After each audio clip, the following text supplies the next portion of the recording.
তো আজকের লেকচারটা হচ্ছে আমাদের এক্সপেরিমেন্ট 2 এর second lecture, continuous time and discrete time representation of signals.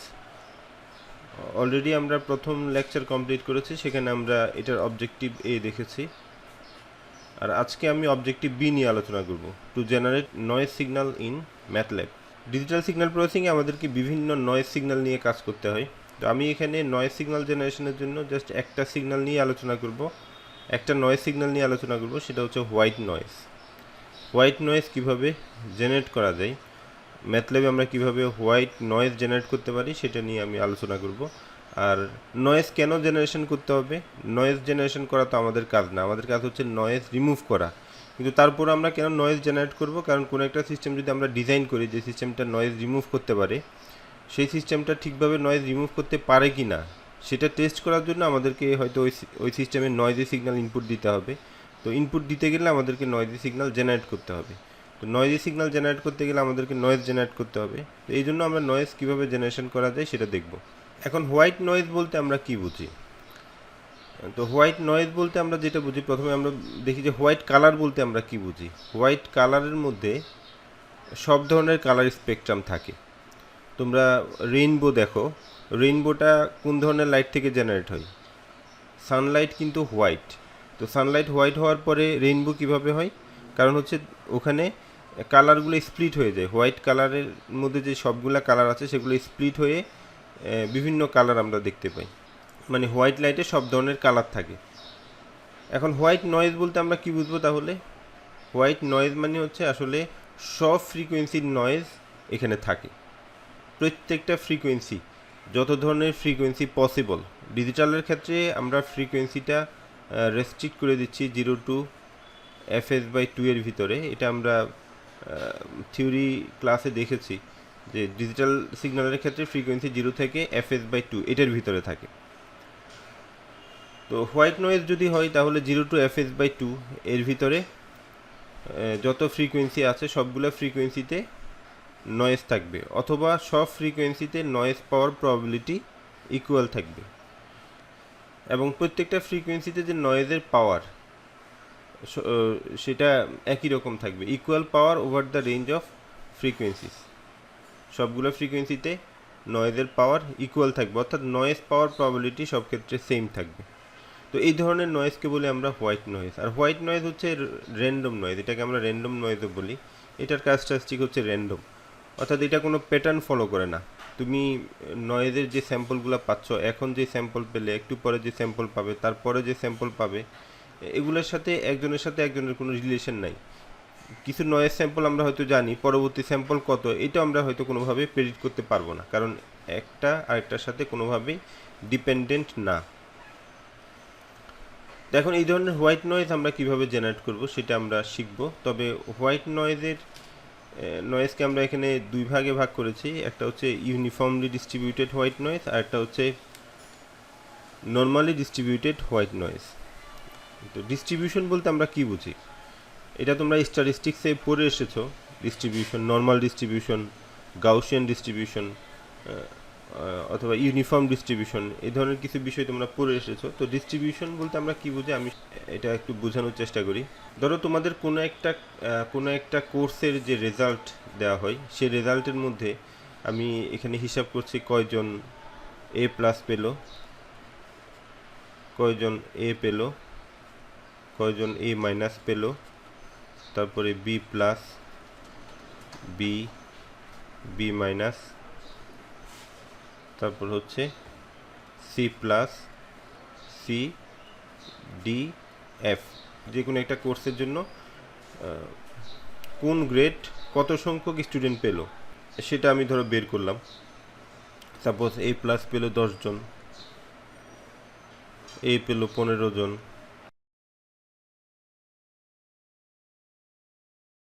এটা হচ্ছে ধরো 5 জন। এভাবে একটা কোর্সের মধ্যে গ্রেড পেলো।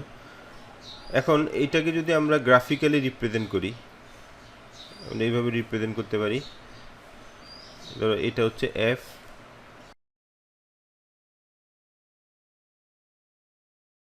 A+। তো আমরা গ্রাফিক্যালি রিপ্রেজেন্ট করলে কীভাবে করবো? এখানে A+ কতজন পেয়েছে? 10 জন।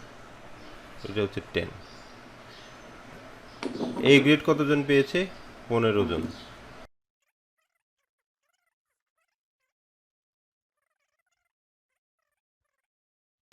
আর এফ কতজন পেয়েছে? এভাবে আমি গ্রাফিক্যালি ডিস্ট্রিবিউট করলাম। এটাকে আমরা বলি হিস্টোগ্রাম। এখানে যে ইনফরমেশনটা আছে সেটা হচ্ছে কোন স্টুডেন্ট কত পেয়েছে, এই ধরনের কোনো ইনফরমেশন এখানে আছে? এই ধরনের কোনো ইনফরমেশন এখানে নাই। কে কোন গ্রেড পেলো সেটা আমরা এখানে পাচ্ছি না, কিন্তু এ প্লাস কতজন পেয়েছে, টোটাল ছাত্রদের যে গ্রেড সেটা ডিস্ট্রিবিউশনটা কেমন, কোন রেঞ্জে বেশি পেয়েছে কোন রেঞ্জে কম পেয়েছে সেটা আমরা এখান থেকে বের করতে পারি। তো এটাকে আমরা একটা ডিস্ট্রিবিউশন বলতে পারি। এখন এই ডিস্ট্রিবিউশনটাকে কি আমরা ইউনিফর্ম ডিস্ট্রিবিউশন বলবো? ইউনিফর্ম মানে হচ্ছে প্রত্যেকটা গ্রেডে যদি সমান সংখ্যক স্টুডেন্ট থাকতো সেটা হচ্ছে ইউনিফর্ম। ধরো এফ যতজন পেয়েছে ততজন ডি পেয়েছে, ততজন সি পেয়েছে, ততজন এ প্লাস পেয়েছে, যদি এরকম হইতো তাহলে সেটা হচ্ছে ইউনিফর্ম ডিস্ট্রিবিউশন। এই যে ধরো এখানে এফ পেল 10 জন স্টুডেন্ট, ডি পেয়েছে 10 জন, সি পেয়েছে 10 জন, এভাবে এ প্লাসও পেয়েছে 10 জন। এটা কোন ধরনের ডিস্ট্রিবিউশন বলবো? Uniform distribution. একটা কোর্সে প্রত্যেকটা গ্রেডে সমান সংখ্যক স্টুডেন্ট থাকবে, এটা পসিবল কিনা? না স্যার, না খুব স্যার। কম সম্ভাবনা। এটা সম্ভাবনা খুবই কম, তবে কিছু কিছু ক্ষেত্রে ইউনিফর্ম ডিস্ট্রিবিউশন হতে পারে। তার একটা এক্সাম্পল হচ্ছে, তোমরা নিশ্চয়ই সবাই লুডো খেলেছো। লুডো খেলার যে ডাইস আছে সেই ডাইসটাকে যদি তুমি থ্রো করলে প্রত্যেকটা নাম্বার উঠার যে প্রবাবিলিটি সেটা কি ইকুয়াল নাকি আনইকুয়াল? প্রত্যেকটা নাম্বার আসার প্রবাবিলিটি কিন্তু ইকুয়াল যদি ডাইসটার মধ্যে কোনো বায়াসিং না থাকে। একটা যদি নর্মাল ডাইস হয় সেক্ষেত্রে ওখানে প্রত্যেকটা নাম্বার উঠার প্রবাবিলিটি হচ্ছে ইকুয়াল। এখন ধরো তুমি ডাইসটাকে 1000 বার থ্রো করলা, 1000 বার থ্রো করার পরে ওখানে 6 কতবার এসেছে, 6 কতবার এসেছে, তারপরে 5 কতবার এসেছে, 4 কতবার, 3 কতবার, 2 কতবার, 1 কতবার, 1 2 3 4 5 6, তাহলে 6 কতবার এসেছে, মানে 1000 বার তুমি ডাইসটাকে থ্রো করে 6 কতবার এসেছে, 5 কতবার এসেছে, 4 কতবার, 3 কতবার, 2 কতবার, 1 কতবার, এভাবে তুমি গ্রাফিক্যালি রিপ্রেজেন্ট করলা। 1000 বারের মধ্যে 1000 তো 6 দিয়ে ভাগ যায় না।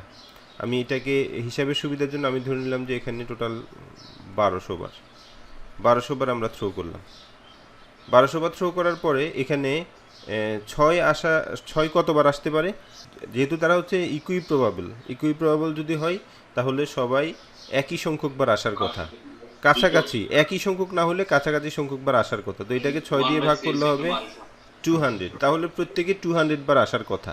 6 আসবে 200 বার, 5 আসবে 200 বার, স্যার, এটা 4 আসবে সম্ভাবনা তো খুব কম। 200 বার, 3 আসবে 200, এভাবে প্রত্যেকে 200 বার আসবে।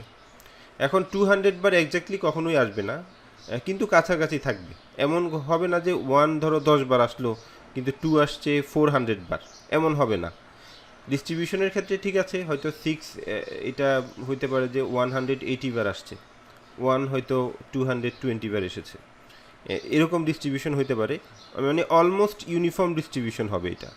এটা তোমরা টেস্ট করে দেখতে পারো এভাবে। এটা টেস্ট ডাইস থ্রো করে করতে হবে তা না, ম্যাথল্যাবে প্রোগ্রাম করেও কিন্তু এটা করা যায়। তো এটা যদি আমরা টেস্ট করে দেখি আমরা দেখব যে ডিস্ট্রিবিউশনটা অলমোস্ট ইউনিফর্ম হবে। এবং এখানে আমরা যে থ্রো করছি, এই থ্রো করা যত বেশি হবে ডিস্ট্রিবিউশনটা তত বেশি ইউনিফর্ম হবে। আমি যদি এখানে 1200 না দিয়ে 12000 দিই সেক্ষেত্রে এই ডিস্ট্রিবিউশনটা আরও বেশি ইউনিফর্ম হবে। 12000 না দিয়ে যদি আমি আরও বেশি সংখ্যক, মানে আরও বেশি বার থ্রো করে যদি আমি টেস্ট করে দেখি আমি দেখব যে ডিস্ট্রিবিউশনটা আরও ইউনিফর্ম হবে। তাহলে যেগুলো হচ্ছে ইকুইপ্রবাবল এগুলোর ক্ষেত্রে কিন্তু এই ধরনের ইউনিফর্ম ডিস্ট্রিবিউশন আসতে পারে। কিন্তু একটা কোর্সের গ্রেডিংয়ের যে ডিস্ট্রিবিউশন সেখানে এই ধরনের ইউনিফর্ম ডিস্ট্রিবিউশন আসার প্রবাবিলিটি খুবই কম। আর গ্রেডিংয়ের ক্ষেত্রে একটা ডিস্ট্রিবিউশন হয়তো খুব কমন হতে পারে, সেটা হচ্ছে নর্মাল ডিস্ট্রিবিউশন। এখন নর্মাল ডিস্ট্রিবিউশন আমরা কাকে বলবো? আমি এক্সাম্পল হিসেবে এখানে একটা গ্রেডিংয়ের কথা বলছি। সব ক্ষেত্রে যে আমি যে এক্সাম্পলটা দিচ্ছি ওইটাই হবে তা না, তবে বেশিরভাগ ক্ষেত্রে এরকম হওয়ার সম্ভাবনা বেশি। কোনো একটা কোর্সে এ প্লাস পাওয়ার সম্ভাবনা যেমন কম থাকে, এফ পাওয়ার সম্ভাবনাও কিন্তু কম থাকে। তুমি যদি দেখো যে এ প্লাস যতজন পায় তার থেকে কিন্তু এই এই দিকের গ্রেডগুলো একটু বেশি পাই, B minus, B, B plus, A minus, যেগুলো হচ্ছে অ্যাভারেজ গ্রেড যেগুলো আছে। আমরা যদি এ প্লাস আর এফ এর মধ্যে অ্যাভারেজ বের করি, সেটা কি দাঁড়ায়? বি অথবা বি প্লাস, এরকম হয় না? অ্যাভারেজ গ্রেড হচ্ছে এটা।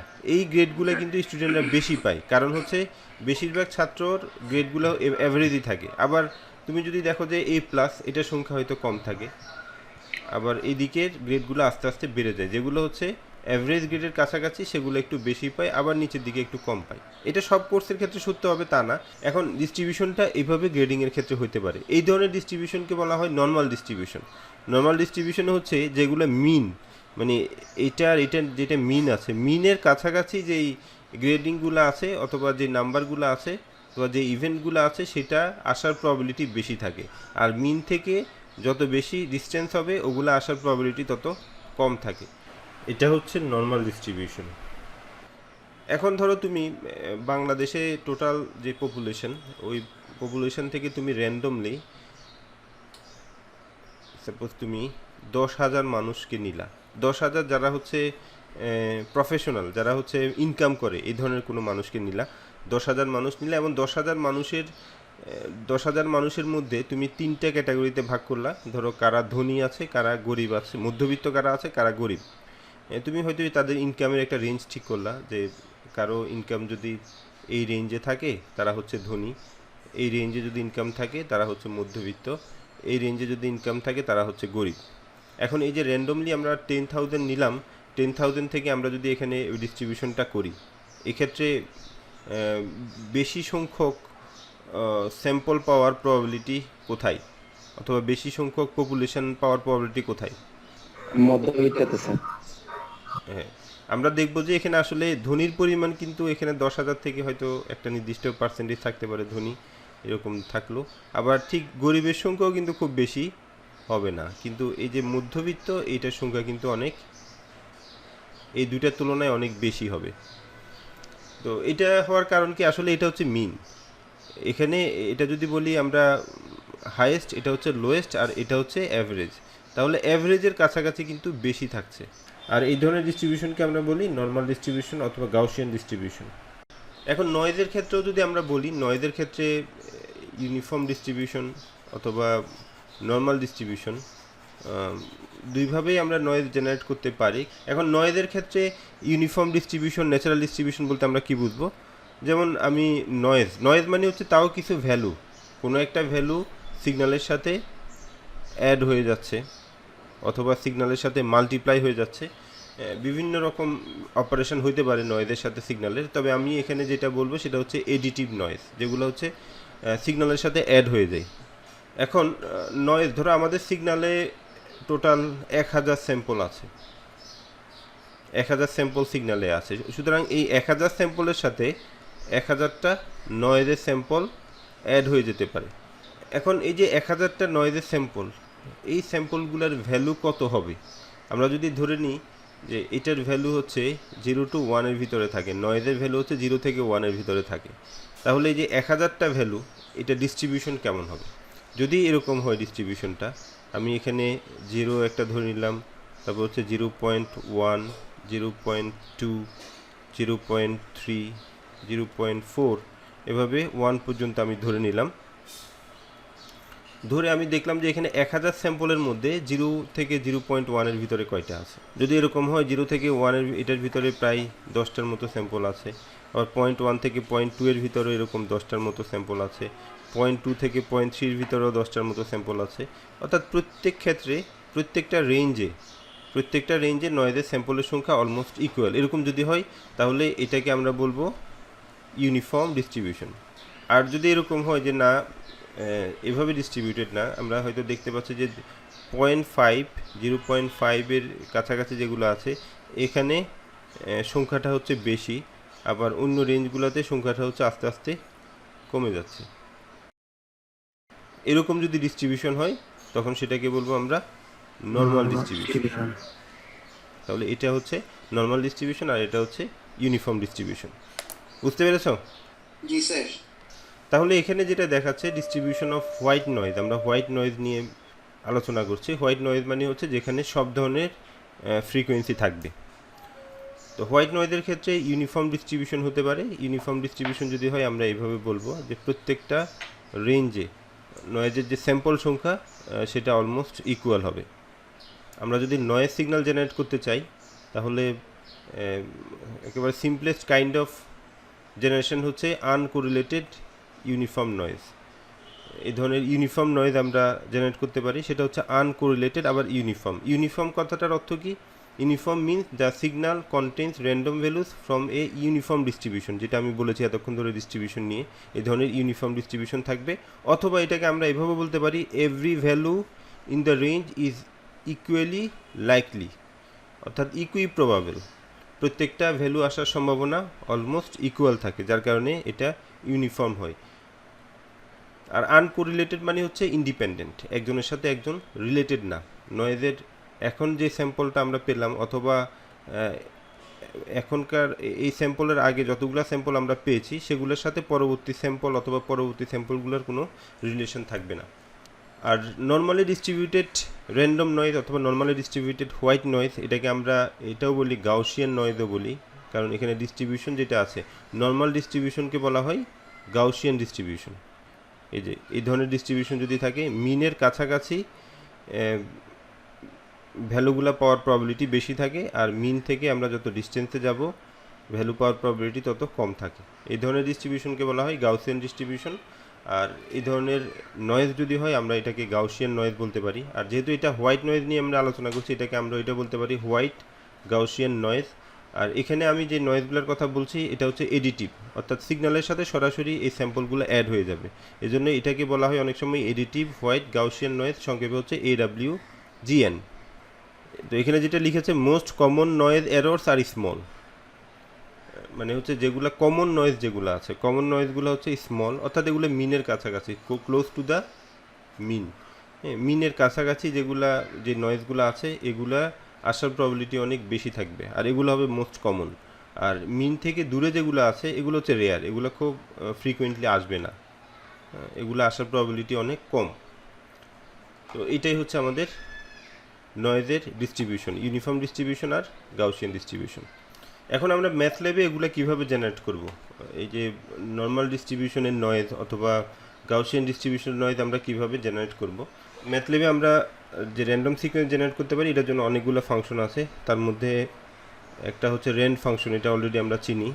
তো আমি এখানে কয়েকটা ফাংশন নিয়ে আলোচনা করি যেগুলো দিয়ে র্যান্ডম সিকোয়েন্স জেনারেট করা যায়। তার মধ্যে একটা হচ্ছে রেন্ড আই। এখানে র্যান্ডম সিকোয়েন্স জেনারেট করতে পারি, তবে র্যান্ডম সিকোয়েন্সগুলো হয় ইন্টিজার টাইপের, ফ্র্যাকশনাল নাম্বার এখানে আসে না। আর এই ফাংশনের ক্ষেত্রে প্যারামিটারগুলো দিতে হয়। প্রথমে হচ্ছে রেঞ্জ কত হবে, যেমন আমি যদি এখানে 10 লিখি তাহলে এখানে যেই নাম্বারগুলো জেনারেট হবে র্যান্ডমলি সেটা হবে 0 থেকে 10-এর ভিতরে। আর পরবর্তীটা হচ্ছে এখানে ওইটার ডাইমেনশন কত হবে, কয়টা র্যান্ডম নাম্বার এখানে জেনারেট করবে। আমি যদি 4,3 লিখি তাহলে 4 × 3 একটা ম্যাট্রিক্স জেনারেট হবে, যে ম্যাট্রিক্সের ভ্যালুগুলো হবে 0 থেকে 10-এর ভিতরে এবং সেগুলো র্যান্ডমলি ধরে নিবে। যেমন আমি যদি লিখি A = রেন্ড আই, এভাবে লিখি তাহলে দেখো একটা ম্যাট্রিক্স জেনারেট হচ্ছে। ম্যাট্রিক্সের ডাইমেনশন কত, 4 × 3, এখানে 4টা রো আছে, 3টা কলাম আছে। আর ম্যাট্রিক্সে যে ভ্যালুগুলো আসছে সেগুলোর রেঞ্জ কত থেকে কত, 10-এর ভিতরে কিন্তু এগুলো সব। আমি যদি এখানে 40/30 এভাবে দিই তাহলে একটা ম্যাট্রিক্স জেনারেট হবে যেটার মধ্যে 40 সংখ্যক রো থাকবে, 30 সংখ্যক কলাম থাকবে, আর ভ্যালুগুলো হবে 10-এর ভিতরে। আমি যদি 10 না দিয়ে এখানে 50 দিই তাহলে 0 থেকে 50-এর ভিতরে এই যে অনেকগুলো ভ্যালু আসছে। ঠিক আছে, একটা বিশাল ম্যাট্রিক্স তৈরি হয়েছে।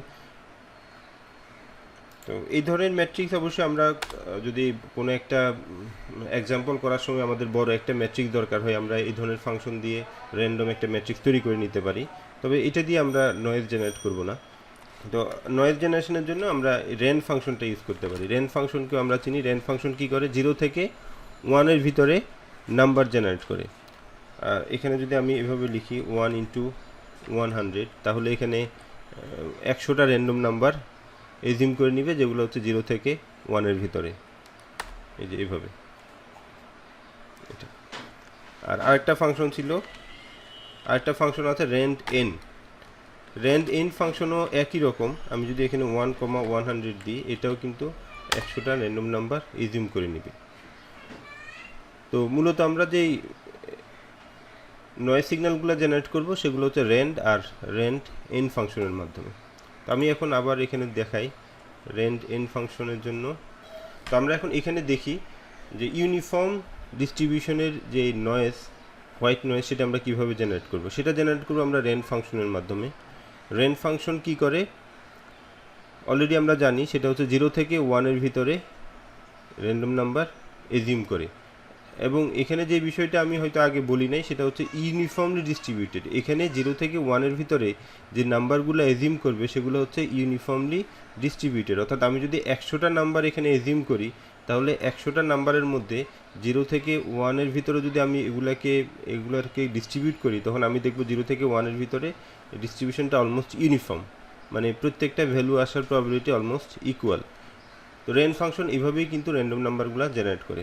আর রেন ফাংশনকে যখন আমরা ব্যবহার করব, আমরা এই ফরম্যাটগুলো ইউজ করতে পারি। র্যান্ড 1,n, এটা হচ্ছে একটা রো ভেক্টর জেনারেট করবে। একটা রো থাকবে, n সংখ্যক এখানে কলাম থাকবে, তো এটা হচ্ছে একটা রো ভেক্টর। আবার n,1 দিলে এখানে n সংখ্যক রো থাকবে, একটা কলাম থাকবে, এটা হচ্ছে একটা কলাম ভেক্টর। র্যান্ড n এভাবে যদি আমরা দিই, তাহলে n into n matrix generate করবে।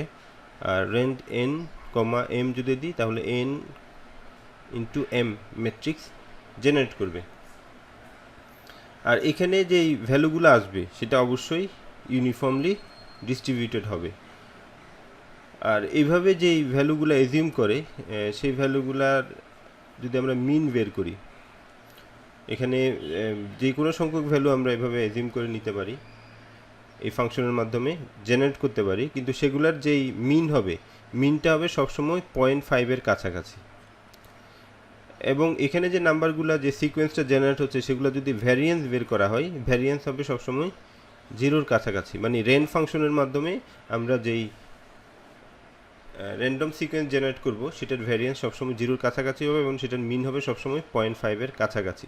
ভ্যারিয়েন্স বলতে আমরা কি বুঝি? ভ্যারিয়েন্স মানে হচ্ছে প্রত্যেকটা স্যাম্পল মিন থেকে কতটুকু ডিস্টেন্সে আছে। যে স্যাম্পল মাইনাস মিন, মিন থেকে অর্থাৎ অ্যাভারেজ থেকে যদি আমরা এখানে এই প্রত্যেকটা স্যাম্পলকে মাইনাস করে স্কোয়ার করে সবগুলোকে সামেশন করে আবার অ্যাভারেজ বের করি, সেটা হচ্ছে ভ্যারিয়েন্স। তো ভ্যারিয়েন্সটা সবসময় এটা 0-র কাছাকাছি থাকে। তো এখন আমরা এই ধরনের একটা প্রোগ্রাম লিখব ম্যাথল্যাবে। এই প্রোগ্রামটা আমি প্রথমে এক্সপ্লেন করি। ধরো আমি এখানে র্যান্ড 1,200 দিলাম, তাহলে এখানে আমাদের একটা রো ভেক্টর তৈরি হবে যেখানে 200 সংখ্যক স্যাম্পল থাকবে।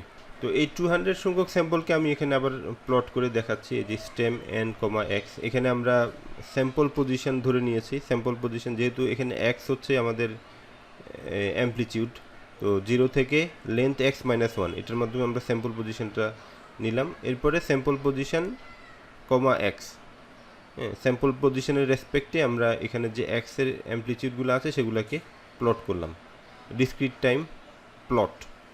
তারপরে আরেকটা সাবপ্লট, সেকেন্ড একটা সাবপ্লট নিলাম, সেখানে আমরা এইটার হিস্টোগ্রাম, যে হিস্টোগ্রাম নামে একটা ফাংশন আছে, হিস্টোগ্রাম ফাংশনের মাধ্যমে আমরা যে কোনো সিকোয়েন্সের জন্য হিস্টোগ্রাম ড্র করতে পারি। তো এখানে যেই সিকোয়েন্সটা আছে, এখানে 200টা স্যাম্পল আছে।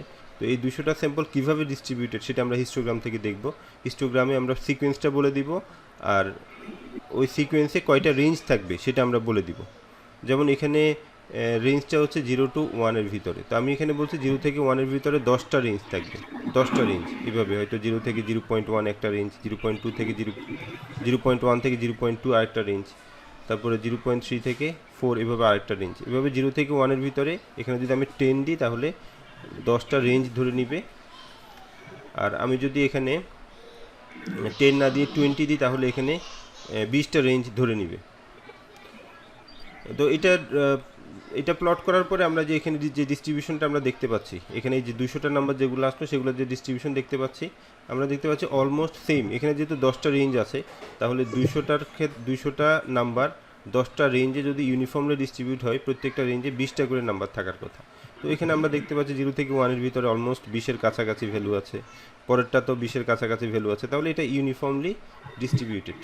আর এটার মিন এবং ভ্যারিয়েন্স সেটাও আমরা ক্যালকুলেট করতে পারি। মিন ক্যালকুলেট করার জন্য মিন জাস্ট এক্স দিয়ে দিলে তাহলে এখানকার যে র্যান্ডম সিকোয়েন্স আছে সেটার মিন বের করবে। VAR ফাংশনের মাধ্যমে ভ্যারিয়েন্স বের হবে, তাও আমরা সিকোয়েন্সটা দিয়ে দিলাম, এটার ভ্যারিয়েন্সটা বের হবে। এবং fprintf ফাংশনের মাধ্যমে আমরা এগুলো দেখতে পাচ্ছি এখানে, এভাবে আমরা মিন এবং ভ্যারিয়েন্স আমরা দেখতে পারবো। তো এখানে যে মিনটা দেখিয়েছিল সেটা হচ্ছে 0.48, তাহলে এটা 0.5-এর কাছাকাছি। আর যে ভ্যারিয়েন্স দেখিয়েছিল সেটা হচ্ছে 0.08, এটা হচ্ছে 0-র কাছাকাছি, আর এটা হচ্ছে 0.5-এর কাছাকাছি। তো আমরা এটা একটু দেখি। তো এতক্ষণ আমি যে প্রোগ্রামটা আলোচনা করেছিলাম সেই প্রোগ্রামটা এখানে লেখা আছে। এই যে রেন্ট, সাপোজ আমি এখানে 500 দিয়ে দিলাম, তাহলে এখানে টোটাল 500 স্যাম্পল নিবে এবং সেটা এখানে প্লট করবে, ডিসক্রিট টাইম প্লট করবে, তার ডিস্ট্রিবিউশনটাও দেখাবে। তো আমি এটাকে রান করছি। এই যে ফিগারটা দেখাচ্ছে এখানে র্যান্ডম সিকোয়েন্স, এখানে টোটাল যেহেতু 500 দিয়েছি 0 থেকে 499 পর্যন্ত, এখানে 500 স্যাম্পল দেখাচ্ছে। আর স্যাম্পলের যে ডিস্ট্রিবিউশন সেটাও এখানে দেখাচ্ছে। তো ডিস্ট্রিবিউশনের এখানে আমি অবশ্যই এখানে লিখেছি 50x,50, তাহলে 0 থেকে 1কে 50টা রেঞ্জে ভাগ করে নিতে এবং প্রত্যেকটা রেঞ্জে ভ্যালুগুলা কয়টা ভ্যালু আছে সেটা দেখাচ্ছে। তো এখানে ডিস্ট্রিবিউশনটা একেবারে 100% ইউনিফর্ম হবে না, কিন্তু আমরা বলতে পারি অলমোস্ট ইউনিফর্ম। প্রত্যেকটা রেঞ্জে যে ভ্যালুগুলো আসছে সেটা মোটামুটি কাছাকাছি। আর এটা আরও বেশি কাছাকাছি হবে, মানে আরও বেশি ইউনিফর্ম হবে যদি আমরা এখানে স্যাম্পলের সংখ্যা আরও বেশি ধরি। এখানে 500টা স্যাম্পল ধরা হয়েছে, কিন্তু আমি 500টা স্যাম্পলের পরিবর্তে যদি এখানে 5000 স্যাম্পল ধরি, তাহলে দেখো ডিস্ট্রিবিউশনটা আরও ইউনিফর্ম হওয়ার কথা। এই যে ডিস্ট্রিবিউশনটা এখন আগের থেকেও ইউনিফর্ম। এবং এখানে যে মিন এসেছিল, প্রথমবারে মিন এসেছিল 4.49, ভ্যারিয়েন্স হচ্ছে 0.08, এখানেও একই রকম মিন 0.5-এর কাছাকাছি, এটাও 0.5-এর কাছাকাছি, এবং ভ্যারিয়েন্স হচ্ছে 0-র কাছাকাছি। আর এখানে যদি আমরা ভ্যালু আরও বেশি নিই, আরও বেশি পরিমাণ স্যাম্পল যদি আমরা নিই, আমরা দেখব এটা ডিস্ট্রিবিউশনটা আরও বেশি ইউনিফর্ম। এই যে আরও বেশি ইউনিফর্মলি ডিস্ট্রিবিউটেড এগুলা। আর এখানে র্যান্ডম সিকোয়েন্স যেটা আছে সেই সিকোয়েন্সে টোটাল স্যাম্পলের সংখ্যা অনেক বেশি, এই জন্য এটা ঠিকভাবে আর দেখা যাচ্ছে না, অনেকগুলা স্যাম্পল এখানে আছে। তো আমরা এটা দেখলাম এখান থেকে যে র্যান্ড ফাংশনের মাধ্যমে আমরা যে র্যান্ডম সিকোয়েন্স জেনারেট করব, সেই র্যান্ডম সিকোয়েন্সটা হচ্ছে আসলে ইউনিফর্মলি ডিস্ট্রিবিউটেড এবং সেটার মিন হচ্ছে 0.5-এর কাছাকাছি সবসময়, আর ভ্যারিয়েন্স হচ্ছে 0-র কাছাকাছি। এটা বুঝতে পেরেছো কি না? জি স্যার। তো আমরা এখানে যেটা দেখলাম যে র্যান্ড ফাংশনের মাধ্যমে আমরা যেই র্যান্ডম সিকোয়েন্স জেনারেট করি সেটার ভ্যালু হচ্ছে 0 to সবসময় 1-এর ভিতরে থাকবে, 0 to 1-এর ভিতরেই থাকবে। এখন আমাদের যদি অন্য কোনো রেঞ্জে এই ধরনের র্যান্ডম সিকোয়েন্স জেনারেট করার প্রয়োজন হয়, সেক্ষেত্রে আমরা কীভাবে করবো? এটা তো সবসময় 0 থেকে 1-এর ভিতরেই আছে। এখন আমি যদি চাই যে 5 থেকে 10-এর ভিতরে একটা র্যান্ডম সিকোয়েন্স জেনারেট করব, সেটা কিভাবে করব? সেটা করার জন্য আমরা এই ফর্মুলাটা ফলো করতে পারি। আমি যদি A থেকে V ইন্টারভ্যালের ভিতরে র্যান্ডম সিকোয়েন্স জেনারেট করতে চাই, আমি এখানে A ডিফাইন করে দিব, B ডিফাইন করে দিব, আর এইভাবে লিখে দিব x equals A plus B minus A into rent. Rent function এটা সবসময় 0 থেকে 1-এর ভিতরে র্যান্ডম নাম্বার জেনারেট করবে, অর্থাৎ এটার মিনিমাম ভ্যালু হবে 0। এটার মিনিমাম ভ্যালু যদি 0 হয় তাহলে x এর মিনিমাম ভ্যালু কত হবে? এটা হবে A প্লাস, যেহেতু এটা 0 তো B মাইনাস A ইন্টু 0, তাহলে এটা 0 হয়ে যাবে, এটার মিনিমাম ভ্যালু হবে A। আর এটার ম্যাক্সিমাম ভ্যালু কত হবে? র্যান্ডের ম্যাক্সিমাম ভ্যালু হচ্ছে 1, তাহলে এটার ম্যাক্সিমাম ভ্যালু হবে A plus B minus A into 1, অর্থাৎ B মাইনাস A। সেই ক্ষেত্রে এটা হবে B। অর্থাৎ এখানে আমরা যদি এই এক্সপ্রেশনটা লিখি তাহলে x এর যে ভ্যালু এটা র্যান্ডমলি নিবে A টু B রেঞ্জের ভিতরে। আর এ যদি আমরা এখানে 10 দিই, B যদি 50 দিই, তাহলে 10 থেকে 50-এর ভিতরে এখানে র্যান্ডম নাম্বার জেনারেট করবে। আর এখন এই রেঞ্জটা 0 থেকে 1-এর ভিতরে থাকবে না। তো এটা একটু আমরা ম্যাথল্যাবে দেখি। সাপোজ আমি 5 থেকে 10-এর ভিতরে র্যান্ডম নাম্বার জেনারেট করতে চাচ্ছি। আমি A ইকুয়ালস লিখলাম 5, B ইকুয়ালস লিখলাম 10, এটা হচ্ছে আমার রেঞ্জ। আর এখানে আমি দিয়ে দিলাম A plus B minus A into rent. তাহলে এখানে যে সিকোয়েন্সটা জেনারেট হওয়ার কথা সেটার রেঞ্জ হওয়ার কথা 5 থেকে 10-এর ভিতরে, প্রত্যেকটা স্যাম্পলের ভ্যালু 5 থেকে 10-এর ভিতরেই থাকবে। আমি এটা রান করছি, এই যে দেখো এখান থেকে আমরা বুঝতে পারছি স্যাম্পলের ভ্যালুগুলো হচ্ছে 0 থেকে না 0 থেকে না, এটা আসলে 5 থেকে 10-এর ভিতরে। তো এটা ডিস্ট্রিবিউশন থেকে আমরা আরও ক্লিয়ার হবে যে ডিস্ট্রিবিউশনটা কোত্থেকে শুরু হচ্ছে, 5 থেকে শুরু হচ্ছে 10 পর্যন্ত। তো 5 থেকে 10-এর ভিতরে এখানে র্যান্ডম নাম্বারগুলো জেনারেট হয়েছে। তাহলে আমরা কোনো একটা র্যান্ডম সিকোয়েন্স যে কোনো রেঞ্জে কিন্তু আমরা জেনারেট করতে পারি। যদি ইউনিফর্ম ডিস্ট্রিবিউশন চাই আমরা সবসময় রেঞ্জ ফাংশনটা ইউজ করব। আর নর্মাল ডিস্ট্রিবিউশনে যদি আমরা কোনো র্যান্ডম সিকোয়েন্স চাই তাহলে আমরা ইউজ করব rand n function. Rand n function generate arrays of random numbers whose elements are normally distributed. Rand ফাংশনের জন্য হচ্ছে ইউনিফর্মলি ডিস্ট্রিবিউটেড, আর রেন্ড এনের জন্য হচ্ছে নর্মালি ডিস্ট্রিবিউটেড। আর এটার ক্ষেত্রে মিন হবে সবসময় 0 আর ভ্যারিয়েন্স হবে সবসময় 1। এইটা মেনটেন করেই একটা র্যান্ডম সিকোয়েন্স জেনারেট করবে, যেগুলো ডিস্ট্রিবিউশন হবে নর্মাল ডিস্ট্রিবিউশন, সেটা কে করবে? রেন্ড ফাংশন। রেন্ড ফাংশন আমরা একইভাবে ব্যবহার করতে পারি, শুধু রেন্ড এন যদি আমরা দিই, রেন্ড এন দিলে এটা হবে সিঙ্গেল ভ্যালু, রেন্ড এন দিয়ে 1, n দিলে একটা রো ভেক্টর জেনারেট হবে, n,1 দিলে কলাম ভেক্টর জেনারেট হবে। আর শুধুমাত্র একটা প্যারামিটার যদি আমরা দিই সেক্ষেত্রে যদি n দেওয়া হয় n×n ম্যাট্রিক্স তৈরি হবে, আর n,m এভাবে দিলে n,m ম্যাট্রিক্স জেনারেট হবে। আর এটার ক্ষেত্রে যে ভ্যালুগুলো জেনারেট হচ্ছে সেটা রেঞ্জ কিন্তু লিমিটেড না। আমি যেমন রেন্ড ফাংশনের ক্ষেত্রে বলেছি 0 to 1, এটার ক্ষেত্রে কিন্তু 0 to 1 না, এটার ক্ষেত্রে হচ্ছে -∞ to +∞, কারণ এই প্যারামিটারগুলা মেনটেন করে ভ্যারিয়েন্স 1, মিন 0, এটা মেনটেন করে এখানে রেঞ্জটা যতটুকু ধরে নেওয়ার দরকার ওই ফাংশনটা অতটুকু ধরে নেবে। আর এখানে যেটা বলেছি যে মিন সবসময় 0 হবে, ভ্যারিয়েন্স সবসময় 1 হবে।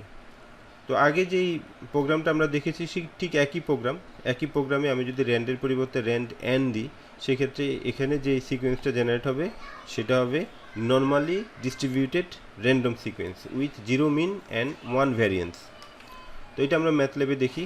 এই যে আমি এখানে শুধুমাত্র র্যান্ডের পরিবর্তে র্যান্ড এন লিখেছি, আর র্যান্ডম সিকোয়েন্স, আর এখানে ডিস্ট্রিবিউশন অফ সিকোয়েন্স এটা দেখাবে।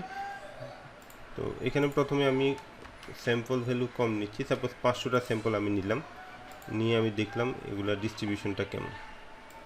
এই যে দেখো ডিস্ট্রিবিউশনটা হচ্ছে এখানে ভ্যালুটা 0 থেকে 1 ধরে নিবে অথবা নির্দিষ্ট একটা রেঞ্জে ধরে নিবে এমন কোনো কথা নাই। ভ্যালুটা -∞ থেকে +∞ পর্যন্ত যে কোনো রেঞ্জে হতে পারে। তো এখানে যে ভ্যালুগুলো ধরে নিয়েছে সেটা হচ্ছে -3 থেকে 3 রেঞ্জে, এবং এখানে আমরা দেখতে পাচ্ছি যে ডিস্ট্রিবিউশনটা কিন্তু এখন ইউনিফর্ম না। এই যে মিন যেহেতু 0-0-র কাছাকাছি যে ভ্যালুগুলা সেগুলা ফ্রিকুয়েন্টলি এসেছে, আর 0 থেকে দূরে যে ভ্যালুগুলো আছে সেগুলা খুব কম সংখ্যকবার এসেছে এখানে।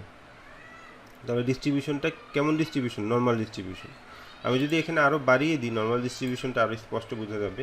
আমি এখানে 5000 দিলাম, 5000 স্যাম্পল।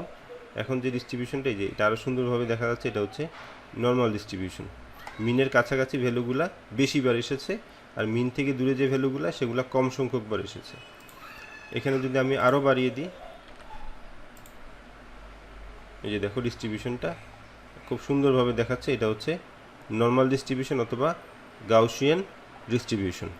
আর এখানে যদি আমরা এটার মিন ভ্যারিয়েন্স এগুলো যদি দেখি, এই যে মিন সবসময় শেষের দিকেরগুলো ছিল, এখানে মিন সবসময় হচ্ছে 0-র কাছাকাছি, যে 0.01, 0.00, এবং এখানে যে ভ্যারিয়েন্স সেটা কিন্তু 1-এর কাছাকাছি, যে 0.99, 1.01, 1, এগুলো হচ্ছে ভ্যারিয়েন্স। এবার আমরা একটা নয়েজি সিগন্যাল জেনারেট করব। তো নয়েজি সিগন্যাল জেনারেশনের জন্য প্রথমে আমাদেরকে নয়েজ জেনারেট করতে হবে। নয়েজ আমরা কিভাবে জেনারেট করতে পারি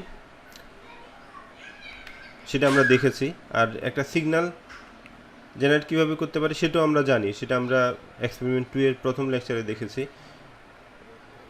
এই যে একটা সিগন্যাল জেনারেশনের জন্য আমরা স্যাম্পলিং রেট কত, সিগন্যালের ফ্রিকোয়েন্সি কত, সিগন্যালের টাইম ইন্টারভেল কত, ডিউরেশন কত, টাইম ভেক্টর, এভাবে আমরা ডিফাইন করে দিই, আর সিগন্যালটাকে আমরা এভাবে ডিফাইন করে দিতে পারি।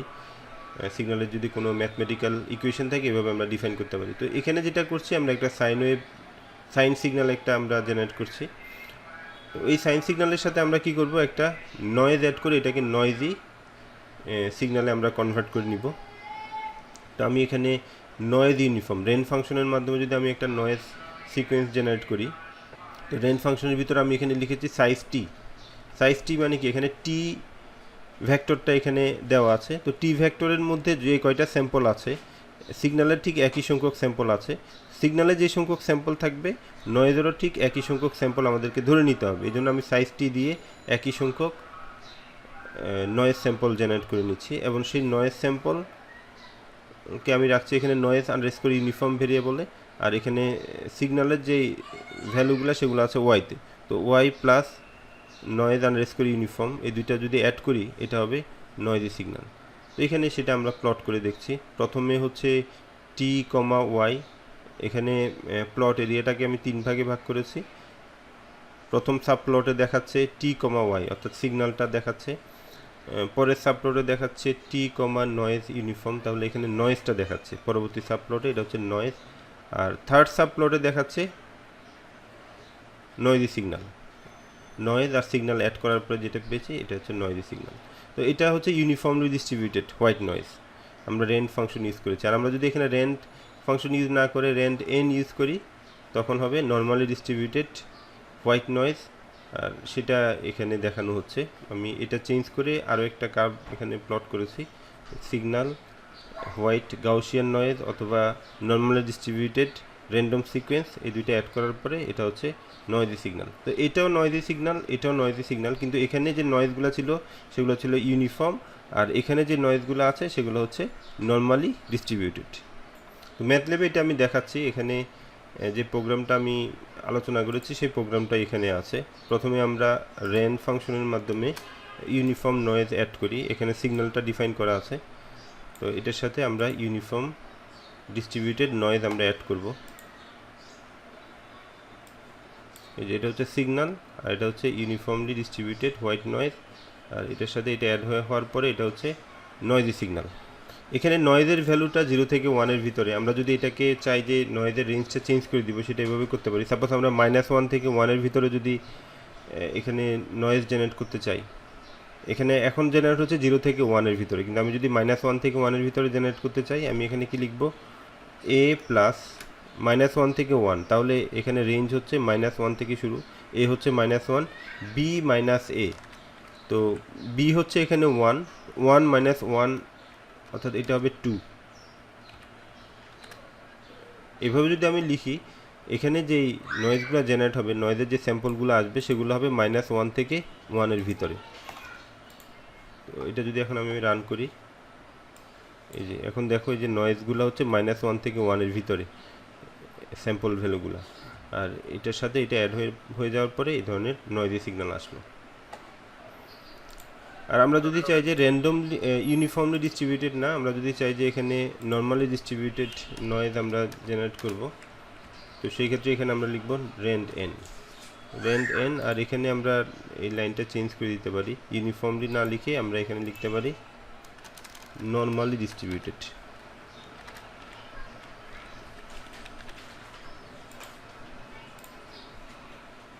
এখন এখানে যেই নয়েজ সিকোয়েন্সটা আসলো সেটা হচ্ছে নর্মালি ডিস্ট্রিবিউটেড সিকোয়েন্স, আর সেটার সাথে এই সিগন্যালটা অ্যাড হয়ে আমরা যেটা পাচ্ছি সেটা হচ্ছে নয়েজি সিগন্যাল। তো আমাদের এরকম প্রয়োজন হতে পারে, আমরা যদি বলি যে ইউনিফর্মলি ডিস্ট্রিবিউটেড নয়েজি সিগন্যাল আমরা জেনারেট করব, সে এভাবে করব, মানে এখানে রেন্ট ফাংশন দিয়ে আমরা করব। আর যদি আমরা নর্মালি ডিস্ট্রিবিউটেড নয়েজ কোনো একটা সিগন্যালের সাথে অ্যাড করতে চাই, তাহলে রেন্ট এন ফাংশনের মাধ্যমে সেটা করব। এখন আমরা আরেকটা প্র্যাকটিক্যাল এক্সাম্পল দেখব, যেমন ইমেজের ক্ষেত্রে অনেক সময় আমরা ইমেজের সাথে নয়েজ অ্যাড করি। কেন নয়েজ অ্যাড করি?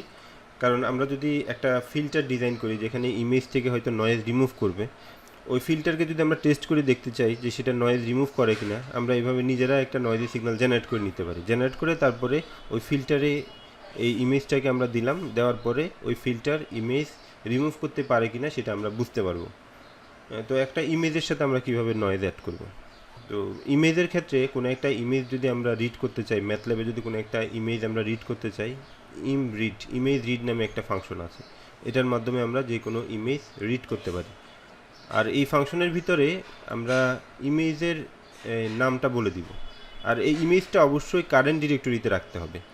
এটা আমরা এখন আমাদের কারেন্ট ডিরেক্টরি যে ফোল্ডারটা আছে ওই ফোল্ডারে ইমেজটা যদি রাখা হয় তখন ইমরিড ফাংশনের মাধ্যমে আমরা সেটাকে রিড করতে পারবো। আর এখানে কোটেশনের ভিতরে ইমেজের নাম এবং তার এক্সটেনশন বলে দিতে হবে।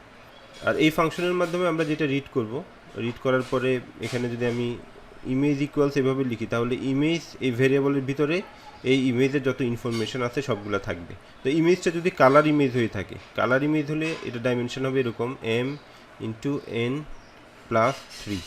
এখানে m/n হচ্ছে এই পিকচারের রেজলিউশন, পিকচারের মধ্যে টোটাল কয়টা পিক্সেল আছে, অর্থাৎ পিক্সেলের কয়টা রো আছে, কয়টা কলাম আছে সেটা। তো পিক্সেলের একটা পিকচারের যে ডাইমেনশন অথবা রেজলিউশন এটা বিভিন্ন রকম হতে পারে, যেটা এটা থাকবে সেটাই এখানে এটার ডাইমেনশন হবে ওইরকমই। আর এখানে ইনটু 3 দেওয়া হয়েছে কারণ এটা একটা 3 ডাইমেনশনাল ম্যাট্রিক্স। কালার ইমেজ যদি হয়, কালার ইমেজের জন্য 3 ধরনের ইনফরমেশন থাকে, রেড, গ্রিন, ব্লু। এই 3টা কালারের জন্য 3টা ম্যাট্রিক্স, এই জন্য এটা হবে একটা 3 ডাইমেনশনাল ম্যাট্রিক্স, অথবা এটাকে আমরা বলি অ্যারে। এখন আমরা যদি নয়েজ অ্যাড করতে চাই, আমরা কালার ইমেজের সাথেও নয়েজ অ্যাড করতে পারবো, কিন্তু আমি যেহেতু এখানে এক্সাম্পল হিসেবে দেখাচ্ছি ওইটা একটু জটিল হয়ে যাবে, সেজন্য আমি বোঝানোর সহজের জন্য আমি এটাকে কি করব, কালার ইমেজ যদি হয় সেটাকে আমি গ্রে স্কেলে কনভার্ট করে নিব। একটা ফাংশন আছে RGB2 গ্রে, এটার মাধ্যমে আমরা যে কোনো কালার ইমেজকে ব্ল্যাক অ্যান্ড হোয়াইট অথবা গ্রে স্কেল ইমেজে কনভার্ট করে নিতে পারি। তো গ্রে স্কেলে কনভার্ট করে নিলে যেটা হবে যে এটার ডাইমেনশন, এটা 3 ডাইমেনশনাল থাকবে না, এটা হয়ে যাবে m/n, একটা ম্যাট্রিক্স হয়ে যাবে। মানে 3টা কালার ইনফরমেশন ওখানে আর থাকবে না, এখানে শুধুমাত্র ব্রাইটনেসের ইনফরমেশনটা থাকবে। ব্রাইটনেস যদি একেবারে বেশি থাকে তখন 255, কোনো একটা পিক্সেলের ভ্যালু 255 হওয়া মানে হচ্ছে এটার ব্রাইটনেস হাইস্ট, আর কোনো একটা পিক্সেলের ভ্যালু 0 হওয়ার মানে হচ্ছে ওটা একেবারে ডার্ক। আর মাঝামাঝি ভ্যালুর জন্য এখানে বিভিন্ন ধরনের শেড থাকবে, মানে ইন্টেন্সিটি লেভেল বিভিন্ন রকম হবে, তখন একেবারে হোয়াইটও হবে না আবার একেবারে ডার্কও হবে না, মাঝামাঝি অনেকগুলো লেভেল আছে, 0 থেকে 255 ভিতরে এভাবে চেঞ্জ হচ্ছে। তো এখানে m/n ম্যাট্রিক্স হয়ে যাবে আমরা যখন RGB2 গ্রে লিখবো। আর এখানে যে ভ্যালুগুলো পাবো, এই ম্যাট্রিক্সে যে ভ্যালুগুলো পাবো এগুলো হবে 0 থেকে 255, এবং সবগুলো হবে ইন্টিজার, পূর্ণ সংখ্যা হবে, এখানে কোনো ফ্র্যাকশনাল নাম্বার হবে না। তো এই ধরনের ভেরিয়েবল টাইপ নিশ্চয়ই আমরা জানি, 0 থেকে 255 রেঞ্জে ইন্টিজার, এটা আসলে ম্যাথল্যাবে এই ভেরিয়েবল টাইপ হচ্ছে UINT8, আনসাইন ইন্টিজার 8। তো ম্যাথল্যাবে আমরা যে ইমেজগুলো দেখব সব ইমেজে কিন্তু যে ডেটাগুলো থাকবে সেগুলো আনসাইন্ড ইন্টিজার 8 বিট ডেটা হিসেবেই থাকে। তো এটার মাধ্যমে আমরা মূলত একটা ম্যাট্রিক্স পাবো যেখানে m/n ম্যাট্রিক্স, এবং প্রত্যেকটা ভ্যালু হচ্ছে আনসাইন্ড ইন্টিজার 8, এই টাইপের ডেটা। আচ্ছা, এখন আমরা একটা নয়েজ জেনারেট করব। নয়েজ সেটা আমরা র্যান্ডমলি নয়েজ আমরা ইউনিফর্মলি ডিস্ট্রিবিউটেড নয়েজও জেনারেট করতে পারি, অথবা নর্মালি ডিস্ট্রিবিউটেড নয়েজ আমরা জেনারেট করতে পারি। এখানে আমি rand_n ইউজ করেছি, তাহলে এটা হবে নর্মালি ডিস্ট্রিবিউটেড নয়েজ। আর এই নয়েজের মধ্যে কয়টা স্যাম্পল থাকবে সেটা হচ্ছে এখানে যে ইমেজ আছে এই ইমেজের মধ্যে কয়টা পিক্সেল আছে, ইমেজের যে ডাইমেনশন সেই একই সংখ্যক ডাইমেনশনের একটা নয়েজি ইমেজ তৈরি করবে। তো সেটা কিভাবে করবে, এখানে আমি rand_n সাইজ ইমেজ, তাহলে ইমেজের যে যত সংখ্যক রো থাকবে, যত সংখ্যক কলাম থাকবে, ঠিক একই সংখ্যক রো এবং কলাম নিয়ে একটা র্যান্ডম সিকোয়েন্স জেনারেট করবে। এবং এখানে র্যান্ডম সিকোয়েন্সের ভ্যালুগুলো হয়তো -3 to 3 এভাবে ভ্যারি করতে পারে। তো আমি -3 থেকে 3 যদি হয়, এটা খুব ছোট ভ্যালু, এই ছোটো ভ্যালুর জন্য নয়েজটা আমরা খুব ভালোভাবে দেখব না, কারণ পিক্সেল যেখানে 0 থেকে 255 তার সাথে 3 অথবা -3 অ্যাড যদি হয় খুব বেশি চেঞ্জ হবে না। তো এগুলার ম্যাগনিটিউডকে একটু বাড়ানোর জন্য আমি এখানে আরও কিছু নাম্বার অ্যাড করেছি, 6 + 25, এটা দিয়ে মাল্টিপ্লাই করেছি, 6 অ্যাড করেছি। তাহলে এখানে যেটা হবে, এখানকার ভ্যালুগুলা মোটামুটি 30, 35 অথবা 0 কাছাকাছি এই ধরনের কিছু ভ্যালু এখানে আসবে। তাহলে প্রত্যেকটা পিক্সেলের সাথে এই টাইপের কিছু ভ্যালু এখানে অ্যাড হবে, যেহেতু এগুলো র্যান্ডমলি আসবে, কোনটা 0 আসবে, কোনটা 30 আসবে, কোনটা 35 আসবে, মাইনাসও আসতে পারে, সেটা আমরা জানি না। তো র্যান্ডমলি নাম্বারগুলো জেনারেট হবে এবং সেটা এখানকার যে ইমেজটা আছে তার সাথে আমরা অ্যাড করব পরবর্তীতে। তো আমরা প্রথমে নয়েজ ইমেজ জেনারেট করলাম, আর এখানে আমরা 3টা প্লট এরিয়াটাকে 3টা সাব প্লটে ভাগ করেছি। এটা হচ্ছে 1, 3, 1, মানে এই সাব প্লটের মধ্যে একটা রো 3টা কলাম আছে, তাহলে এটা হচ্ছে 1, 3, 1, এটা হচ্ছে 1, 3, 2, আর এটা হচ্ছে 1, 3, 3। তো প্রথম সাব প্লটে আমরা এখানে imShow ফাংশনের মাধ্যমে ইমেজটাকে দেখাচ্ছি। ইমেজ রিড করার জন্য হচ্ছে imRead, আর ইমেজ যদি আমরা দেখতে চাই সেটার জন্য হচ্ছে imShow। ইমেজ যেটা আমরা রিড করেছি সেটাকে সরাসরি দেখাচ্ছি, এটা গ্রে স্কেল হিসেবে আমরা দেখব। আর পরের সাব প্লটে হচ্ছে আমরা এখানে নয়েজটা দেখব, যে নয়েজ ম্যাট্রিক্স অথবা যে নয়েজ সিকোয়েন্সটা আমরা জেনারেট করেছি র্যান্ডম সিকোয়েন্স, সেটাকে আমরা এখন ইমেজ হিসেবে দেখব। তো ইমেজ হিসেবে দেখানোর জন্য এখানে যেগুলো জেনারেট হয়েছে এগুলো কিন্তু ফ্র্যাকশনাল থাকতে পারে। আমরা দেখেছি র্যান্ড এন অথবা র্যান্ড ফাংশনের মাধ্যমে যেগুলো জেনারেট হয় ওখানে কিন্তু ফ্র্যাকশনাল নাম্বার আসে। ফ্র্যাকশনাল নাম্বার রাখা যাবে না, আবার এগুলো হচ্ছে ডাবল ক্লাসের। ম্যাথল্যাবে বাই ডিফল্ট সবগুলো হচ্ছে ডাবল। তো আমরা যখন একটা ম্যাট্রিক্সকে যখন ইমেজ হিসেবে দেখাতে যাব, অবশ্যই ওইটাকে আগে কনভার্ট করে নিতে হবে আনসাইন ইন্টিজার 8 হিসেবে, কারণ এখানে ভ্যালুগুলা 0 to 255 ভিতরে থাকতে হবে। ইমেজের ভ্যালুগুলো 0 থেকে 255 ভিতরে থাকে। তো সেইভাবে আমরা কনভার্ট করে নিচ্ছি। আমি এখানে ডাবলটাকে আনসাইন ইন্টিজার 8 কনভার্ট করে নিচ্ছি, তারপর ইমশো ফাংশনের মাধ্যমে সেটাকে আমরা দেখাইতে পারবো। তো এটা দেখাইলে এই ধরনের একটা ইমেজ দেখাবে। বেশিরভাগই হচ্ছে এখানে ব্ল্যাক, বেশিরভাগ পিক্সেল হচ্ছে ব্ল্যাক, কারণ ভ্যালুটা যেহেতু 0 থেকে 30-35 এটার ভিতরে ভ্যারি করতে পারে। তো 0 মানে হচ্ছে যে একেবারে ডার্ক, একটা পিক্সেল একেবারে ডার্ক থাকবে, সেটা হচ্ছে 0। আর 30-35 যদি হয় এটা তো পুরোপুরি হোয়াইট হবে না, এটাও প্রায় ডার্ক। এই জন্য এখানে ছোট ছোট কিছু স্পট দেখাচ্ছে। এগুলোই হচ্ছে আমাদের র্যান্ডম নয়েজ। যদি ফুললি ব্ল্যাক হইতো তাহলে এটা সব 0 আর প্লাস এটা যদি করি কোনো চেঞ্জ হবে না। কিন্তু এখানে ছোট ছোট যে স্পটগুলো আছে এগুলো পুরোপুরি 0 না, এগুলো হয়তো 10, 30, 25 এই ধরনের ভ্যারি করছে। এখন এই দুইটাকে আমরা অ্যাড করব। এখানে এই যে ইমেজ যেটা ছিল তার সাথে আমরা নয়েজ যেটা জেনারেট করেছি এই দুইটাকে অ্যাড করব। আর ইমেজ যেটা আছে এটা যেহেতু আনসাইন ইন্টিজার, আমরা অ্যাড করার আগে এটাকে ডাবলে কনভার্ট করে নিছি। ইমেজের ভ্যালুগুলোকে ডাবলে কনভার্ট করে তারপর এটার সাথে অ্যাড করলাম, তাহলে এটাও ডাবল এটা ডাবল দুইটা অ্যাড হয়ে গেল। অ্যাড হয়ে যাওয়ার পরে এটাকে আবার আনসাইন ইন্টিজার এইটে কনভার্ট করে ফেললাম, কারণ এখানে ভ্যালুগুলো অবশ্যই 0 থেকে 255 ভিতরে থাকতে হবে। অ্যাড করার পরে নয়েজ অ্যাড করার পরে 255 থেকে বড় হইতে পারে অনেক ভ্যালু, তো বড় হওয়া যাবে না, 0 থেকে 255 ভিতরে থাকতে হবে। এই জন্য আমরা এটার মাধ্যমে সেটা আনসাইন ইন্টিজার 8 বিটে কনভার্ট করে নিলাম। এটা হচ্ছে আমাদের নয়েজি ইমেজ। এরপর আমরা নয়েজি ইমেজটাকে শো করছি। তো এখন এখানে যেভাবে দেখাচ্ছে দুইটা কি একরকম? কিছু পার্থক্য আছে। এখানে এই যে ছোট ছোট কিছু ডট দেখা যাচ্ছে, এগুলাই হচ্ছে আসলে নয়েজ, যেগুলো আমরা এটার মাধ্যমে অ্যাড করেছি। বুঝতে পেরেছো? স্যার কালোটার সাথে মিক্স হয়ে স্যার এটা পুরোটা কালো হয়ে যাওয়ার কথা না? কালো মানে ভ্যালু কত? 0 না? জি স্যার। আমি তো এটা বলেছি, ব্ল্যাক মানে হচ্ছে black means 0, 255 means fully white. ঠিক আছে, এখন তুমি যদি চিন্তা করো কালোর সাথে আমি এটা অ্যাড করলে তো এটা কালো হয়ে যাওয়ার কথা, এটা হচ্ছে নর্মাল সেন্স থেকে বলছো তুমি।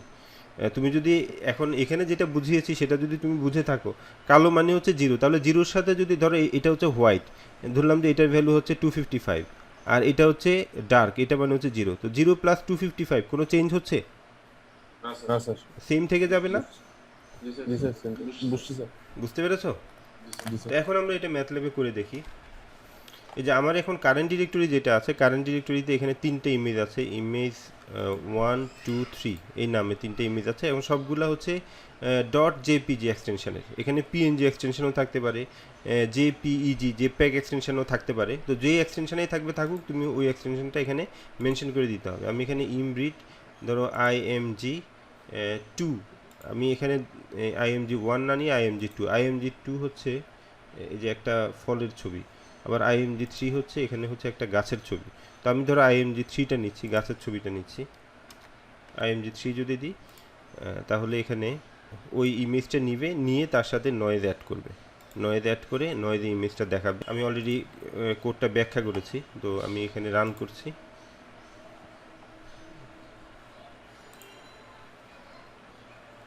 এখানে দেখো এটা হচ্ছে অরিজিনাল ইমেজ, এটা কালার ইমেজ ছিল কিন্তু আমি এটাকে গ্রে স্কেলে কনভার্ট করে ফেলার পরে এটা এরকম দেখাচ্ছে। আর এটা হচ্ছে নয়েজ, আমি এখানে যে নয়েজগুলা অ্যাড করেছি সেই নয়েজ প্লাস এটা মিলে এটা কি হয়ে গেছে নয়েজ। এখানে নয়েজের অ্যামপ্লিটিউড বেশ বড়। আমি ওখানে যেটা দেখিয়েছিলাম ওখানে বেশিরভাগ ছিল ডার্ক, কিন্তু এখানে অনেক ব্রাইট দেখাচ্ছে, তার মানে এখানে নয়েজের অ্যামপ্লিটিউড অনেক বেশি, যার কারণে এই পিকচারটা কিন্তু অলমোস্ট ডেস্ট্রয় হয়ে গেছে। এখানে যেভাবে দেখাচ্ছিল গ্রে স্কেল, এখানে অনেক বেশি নয়েজি মনে হচ্ছে না? কারণ নয়েজের ভ্যালুগুলো অনেক বড়, আমরা সেটা দেখতে পারি। এখানে আমরা নয়েজের ভ্যালুটা ছবিটা স্যার কেমন আনবো স্যার? ছবিটা কারেন্ট ডিরেক্টরিতে রাখতে হবে। এখানে এটা ফোল্ডার না একটা, কারেন্ট ডিরেক্টরি বুঝো না তোমরা? বুঝছি। হ্যাঁ, তো কারেন্ট ডিরেক্টরি যে ফোল্ডারটা আছে আর কি, আমার এখানে যে ফোল্ডারটা আছে ওই ফোল্ডারে ছবিটা পেস্ট আগে করে থেকে দিবা। রাখতে হবে। হ্যাঁ, ওখান কোথাও থেকে কপি করে ওখানে পেস্ট করে দিবা, হয়ে গেল এরপরে। আচ্ছা, এখন ইমেজ গ্রে না করলে হয় না স্যার?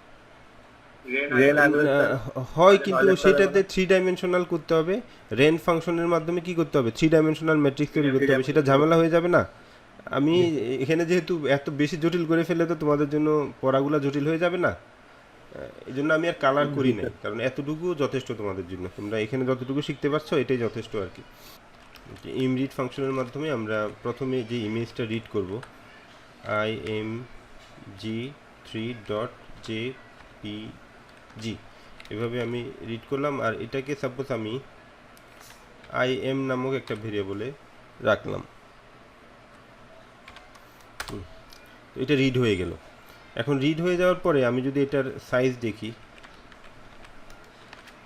সাইজ im, এটা যদি দেখি যে এটা দেখাচ্ছে 871 ইন্টু 1000 ইন্টু 3।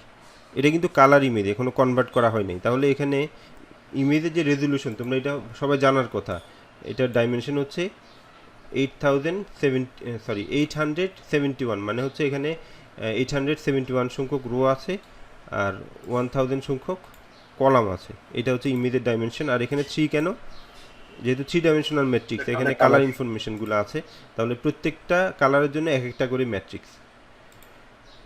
আর এখন যদি আমি এটাকে গ্রে স্কেলে কনভার্ট করি, RGB টু গ্রে, এভাবে কনভার্ট করলাম।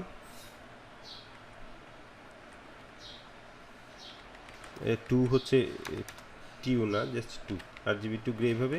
আর এখানে আমি IM এটাকে দিচ্ছি, এবং এটাকে আমি রাখছি im2 ভেরিয়েবলে। তো এখন im যেটা আছে, যেটা কালার ইমেজ ছিল, এখন এটা গ্রে স্কেলে কনভার্ট হয়ে যাবে। যে এখন যদি আমি সাইজ ফাংশনের মাধ্যমে im2টা দেখি, এটা ডাইমেনশন এখন কত, 871 ইন্টু 1000, 3 কিন্তু এখন নাই, এটা এখন একটা ম্যাট্রিক্স হয়ে গেছে। আর এটা যদি আমরা ভ্যালু দেখি, এখানে কয়টা ভ্যালু আছে, 871 ইন্টু 1000, জাস্ট কিছু নাম্বার, ইমেজ মানে কিছু নাম্বার। আমি এখন দেখাই যে im2, এটাকে যদি আমি দেখতে চাই, im2 দিয়ে আমি যদি যে এন্টার প্রেস করি, কি আসলো, কি আসছে, এখানে অনেকগুলা নাম্বার এখানে। কারণ তুমি যদি মাল্টিপ্লাই করো এতগুলা রো এতগুলা কলাম, ঠিক অনেকগুলা নাম্বার এখানে হবে। এই যে অনেক নাম্বার এখানে দেখাচ্ছে, এই নাম্বারগুলাই হচ্ছে ইমেজ। কম্পিউটারে এই নাম্বারগুলো স্টোর হয়ে থাকে, আর আমরা যখন ইমেজ দেখতে চাই তখন এই নাম্বারের পরিবর্তে আমাদেরকে মনিটরের যে পিক্সেলগুলো আছে, পিক্সেলের হয়তো কালার চেঞ্জ করে, ইন্টেন্সিটি লেভেল চেঞ্জ করে, তখন আমাদেরকে এটা দেখায়। বুঝতে পেরেছো? আমি এখন যদি দেখতে চাই তাহলে কি করব, ইম শো ফাংশন আছে না, ইম শো ফাংশনের মাধ্যমে আমি im2কে যদি দেখতে চাই, im2 এই যে সেটা দেখাচ্ছে im2। কোত্থেকে দেখাচ্ছে, আসলে এই ভ্যালুগুলো দিয়ে এখানে ইন্টেন্সিটি সেট করেছে। যেমন এখানে 255 মানে হচ্ছে হোয়াইট, তুমি দেখো বেশিরভাগ ভ্যালু 255 না, এটার অর্থ কি, এটা হচ্ছে হোয়াইট। এই যে হোয়াইট ব্যাকগ্রাউন্ড যেটা আছে, বেশিরভাগ ভ্যালু হচ্ছে 255, হোয়াইট মানে হচ্ছে 255। আবার অন্য কিছু ভ্যালু হয়তো 255 থেকে কম, 0 থেকে 255-এর ভিতরে হতে পারে। যেমন ধরো আমি এই যে ম্যাট্রিক্সটা আছে, এটার এই দিকের যে এলিমেন্টগুলো আছে, মানে মাঝখান বরাবর যে এলিমেন্টগুলো আছে, সেগুলো যদি আমি দেখতে চাই, তখন দেখবা সেগুলো হচ্ছে ভ্যালুগুলো 0-র কাছাকাছি হবে, কারণ এগুলো হচ্ছে ডার্ক। আবার শেষের দিকে যে ভ্যালুগুলো, সেগুলো দেখতে চাইলে এটা 255 দেখাবে। একটা ম্যাট্রিক্সকে আমরা এইভাবে, ম্যাট্রিক্সের ইন্ডিভিজুয়াল এলিমেন্টে আমরা অ্যাক্সেস করতে পারি না, এটা আমরা জানি অলরেডি। যেমন আমি এখানে যে ম্যাট্রিক্সটা জেনারেট করেছি সেটা কত ছিল, im2 না, গ্রে স্কেল ইমেজের জন্য im2। এখন im2 এর যদি আমি দেখতে চাই যে im2 এর ফার্স্ট রো এর ভ্যালুগুলো কি, তাহলে এইভাবে লিখতে পারি im2 1, ফার্স্ট রো এর ভ্যালুগুলো আমাকে দেখাবে। এই যে ফার্স্ট রো এর ভ্যালুগুলো দেখাচ্ছে, সবগুলো হচ্ছে 255, কারণ ফার্স্ট রো হচ্ছে ওখানে ব্যাকগ্রাউন্ড ছিল, এটা হচ্ছে হোয়াইট, এবং এগুলো হচ্ছে কত, এই যে আনসাইন ইন্টিজার 8 বিটের ডেটা সবগুলো। আর আমরা যদি মাঝখানের ভ্যালুগুলো দেখতে চাই, হ্যাঁ, যেমন ধরো আমি এখানে রো নাম্বার দেখতে চাচ্ছি 400তম রো, যেহেতু আমাদের ওখানে 871 ছিল সম্ভবত, এই যে 871 ছিল, আর 1000 হচ্ছে কলাম। তো 871 মানে আমরা 400 মানে হচ্ছে মাঝামাঝি যেই রোটা আছে সেটার ভ্যালু কত আমরা দেখতে চাচ্ছি। তো সেটা যদি আমরা দেখি, দেখো শেষের দিকে হচ্ছে 255, আর মাঝখানের ভ্যালুগুলো কি, এই যে এগুলো ভ্যারি করছে, কারণ ওখানেই গাছের ছবিটা আছে, আর বাকিটা ছিল ব্যাকগ্রাউন্ড। আবার প্রথম দিকে যেগুলো আছে এই যে এগুলো ভ্যারি করছে, আর প্রথম দিকে যেগুলো আছে সেগুলো আবার দেখবো যে 255, কারণ প্রথম দিকে কি ছিল, প্রথম দিকে ছিল হোয়াইট ব্যাকগ্রাউন্ড। তো হোয়াইট ব্যাকগ্রাউন্ড আবার গাছের ছবি, একটা রো যদি আমি বলি, শুধুমাত্র একটা রো, এই যে ধরো এটা হচ্ছে 400তম রো যদি হয়, তাহলে এই বরাবর এই যে প্রথমে সব হোয়াইট ব্যাকগ্রাউন্ড এই জন্য এখানে 255 দেখাচ্ছে, আবার এই বরাবর সবগুলো হচ্ছে এই যে গাছের ছবি আছে, তাহলে এই ভ্যালুগুলো ভ্যারি করছে, আবার শেষের দিকে হোয়াইট ব্যাকগ্রাউন্ড আবার সবগুলো হচ্ছে 255। আমি যদি এটার ধরো 400তম রো থেকে 410তম রো পর্যন্ত দেখতে চাই, আর কলামও আমি সব দেখব না, কলামও আমি মাঝখান থেকে দেখব। ধরো আমি কলাম হচ্ছে 500তম কলাম থেকে 510তম কলাম পর্যন্ত দেখতে চাচ্ছি। তো এই ভ্যালুগুলোতে ওখানেই গাছের ইয়েটা আছে, ওখানে গাছের কোনো একটা অংশ মাঝামাঝি যেই অংশটা আছে ওগুলোর ইনফরমেশন দেখাবে, হয়তো এই জাতীয় এখানকার ইনফরমেশনগুলো দেখাবে। তো এখানকার ইনফরমেশনগুলো আমরা দেখি কেমন, এই যে দেখো এখানকার ইনফরমেশনগুলো কিন্তু সব 255 না, কোনোটা জিরো আছে। জিরো মানে কি, একেবারে ডার্ক। হ্যাঁ, কারণ এই জায়গায় মাঝখান বরাবর দেখো অনেকগুলো পিক্সেল আছে যেগুলো হচ্ছে ফুললি ডার্ক, তাহলে এখানে এই যে 000 দেখাচ্ছে সেগুলো হচ্ছে ফুললি ডার্ক, আর এখানে অন্য যে ভ্যালুগুলো দেখাচ্ছে এগুলো কিন্তু জিরোর কাছাকাছি ভ্যালু। তার মানে এই যে এই জায়গার হয়তো কিছু একটা দেখাচ্ছে যেখানে প্রায় বেশিরভাগ পিক্সেলই হচ্ছে ডার্ক। আবার আমরা যদি এখানে শেষের দিকে কিছু দেখতে চাই, সেটা হবে 255, সেখানে সবগুলো ভ্যালুই 255 থাকবে। ধরো আমি এখানে 800তম রো থেকে 810তম রো এটা দেখব, আর এখানে কলাম একেবারে শুরুর দিকের কলাম, মানে ইমেজের যেই বাম দিকের যে অংশটা আছে, বাম দিকে নিচের অংশটা, মানে এই দিকের অংশটা, এখানকার যে ইনফরমেশন সেগুলো আমি দেখতে চাচ্ছি। তো এখানে আমি লিখলাম 0 থেকে 1 থেকে 10 পর্যন্ত, এইভাবে এই কলামগুলোর ভ্যালু আমি দেখব। এই যে এখানে কি দেখাচ্ছে, সবগুলো হচ্ছে 255, কারণ এটা ইমেজের কোন অংশটা ছিল, যে বামের নিচের অংশটা, সবগুলোই হচ্ছে 255। আর এখানে যে নয়েজটা আমরা জেনারেট করেছিলাম, যে নয়েজের ভ্যালুগুলো যদি আমরা দেখতে চাই, নয়েজের ভ্যালুগুলো এখানে এই যে নয়েজ এটা নামে আছে নয়েজ, এই যে NOISE, এটা যদি আমরা দিই অনেক বড় একটা ম্যাট্রিক্স হবে। এই যে দেখো, কারণ ডাইমেনশন হচ্ছে নয়েজের ডাইমেনশন আর ইমেজের ডাইমেনশন সমান, অনেক বড় একটা ভ্যালু। তো এখানে ভ্যালুগুলো কত দেখাচ্ছে, যেহেতু আমি ম্যাগনিটিউড অনেক বাড়িয়ে দিয়েছি, 175 দিয়ে এটা মাল্টিপ্লাই করা আছে, তো এই ক্ষেত্রে নয়েজের ভ্যালুগুলো এই যে অনেক বড়, 112, 156, 109, এই ধরনের অনেক ভ্যালু আছে। আর এগুলা এখানে ডাবল হিসেবে আছে, ফ্র্যাকশনাল আছে। এগুলাকে যদি আমি ইন্টিজার হিসেবে দেখতে চাই, 8 বিট ইন্টিজার হিসেবে দেখতে চাই, তখন এভাবে লিখবো UINT8 নয়েজ, এইভাবে দিলে তখন এগুলা কিন্তু আর ফ্র্যাকশনাল থাকবে না, সবগুলো কিন্তু এখন পূর্ণ সংখ্যা হয়ে গেছে এই ভ্যালুগুলো। তো এই ভ্যালুগুলো কিন্তু এখন আমাদের ইমেজের সাথে অ্যাড হচ্ছে। তো অ্যাড হয়ে গেলে এটা কিন্তু আমাদের ইমেজের ইনফরমেশন ছিল না।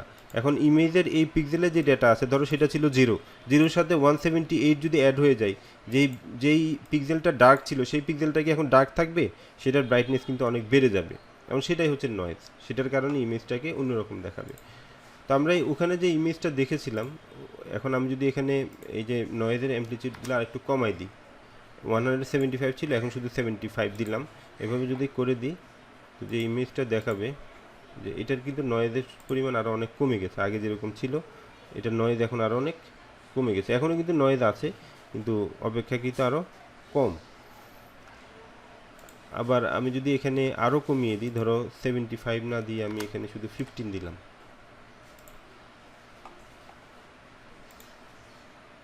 এই যে এই ক্ষেত্রে নয়েজের পরিমাণ কিন্তু আরও কম। এখানে আমরা এই যে নয়েজের যে ইমেজটা দেখতে পাচ্ছি, সেখানে হোয়াইট স্পটের খুব বেশি দেখা যাচ্ছে না, মনে হচ্ছে পুরোটাই হচ্ছে ডার্ক এরকম দেখাচ্ছে, কিন্তু তারপরেও কিছু নয়েজ এখানে আছে। আমরা হয়তো একটু জুম করে দেখলেই বুঝতে পারবো যে কিছু নয়েজ এখানে আছে। আর আমি যদি ওটা একেবারে 0 করে দিই, যে এখানে শুধুমাত্র রেন ফাংশন দিয়ে যেটা জেনারেট হয় সেটা রাখলাম, সেটা হচ্ছে 0 থেকে 1-এর ভিতরে। তো 0 থেকে 1-এর ভিতরে এই অল্প ছোট একটা ভ্যালু যদি এখানে অ্যাড হয়, এই ইমেজের খুব বেশি চেঞ্জ হবে না, খুবই হালকা চেঞ্জ হবে। এটা অলমোস্ট একই রকম। যে নয়েজের যে ইমেজটা আছে ফুললি ডার্ক, তো ফুললি ডার্ক মানে কি, সবগুলো ভ্যালু আসলে 0। বুঝতে পেরেছো? জি স্যার। তো এতটুকুই ছিল আমাদের আজকের লেকচার। আজকে আমি মোটামুটি তোমাদেরকে প্র্যাকটিক্যালি দেখানোর চেষ্টা করেছি। তো আশা করি তোমরা টপিকগুলা ভালোভাবে বোঝার চেষ্টা করবে। আমি যতটুকু বুঝিয়েছি আমি চেষ্টা করেছি বোঝানোর জন্য। এখন তোমরা কতটুকু বুঝতে পেরেছো আমি জানি না। যদি ভালোভাবে বুঝতে পারো তাহলে তো ভালো। তোমরা যে এই ইমেজের সাথে নয়েজ অ্যাড করতে পারো, এটাও একটা বড় ব্যাপার যে তোমরা বুঝতে পেরেছো। এখন নয়েজটা কী সেটা বুঝতে পেরেছো, আবার ইমেজের ইনফরমেশনগুলো কীভাবে থাকে সেটাও তোমরা বুঝতে পেরেছো। আবার আমরা যে ডিস্ট্রিবিউশন, নয়েজের যে ডিস্ট্রিবিউশন সেটা নিয়ে আমি আলোচনা করেছি, তাহলে সেটাও নিশ্চয়ই তোমরা বুঝতে পেরেছো। এখানে কিন্তু খুব বেশি কিছু না, আমি অনেক লম্বা সময় ধরে কথা বললাম, অনেক বেশি এক্সপ্লেন করার কারণে হয়তো লম্বা হয়ে গেছে। কিন্তু লেকচারটা কিন্তু কয়টা স্লাইড এখানে? 1টা 2টা 3টা 4টা 5টা স্লাইড। ঠিক আছে, 5টা স্লাইড। কিন্তু ইনফরমেশনটা অনেক বেশি না, কিন্তু এক্সপ্লেনেশনের জন্য ভিডিও হয়তো আমি রেকর্ড দিলে রেকর্ডটা অনেক বড় হয়ে যাবে। তো আজকের লেকচার আমি এখানে ক্লোজ করে দিচ্ছি। আর এটার জন্য রিপোর্ট কিভাবে জমা দিতে হবে সেটার বিস্তারিত ইনস্ট্রাকশন আমি গুগল ক্লাসরুমে শেয়ার করব।